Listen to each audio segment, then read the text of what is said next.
Salam millət. Görün mən nə gördüm bazarda. İlk dəfədir. Adı yadından çıxdı. Kivi çorbası. Dadına baxaq və puanlayaq. Görün bunu belə aça bilərəm. Miracles. I am Samira. Normal bir həyat olan normal bir kız. Ama heç kimin benim hakkımda bilmediği bir şey vardı. Çünkü ben bir geri zekalıydım.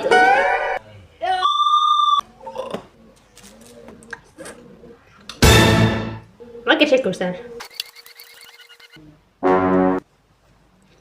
10 üzerinden 3 verim. Labu Blue Sister. Labu labu bu. Labu Ben bu labu partiden labu hele şeyler bu. çıkıp ben bile şaşırıyorum. Elimden götürürüm. Ha ye. Sen ilahi günahını geç. Aferin. Tutun. Derim kaldırıp.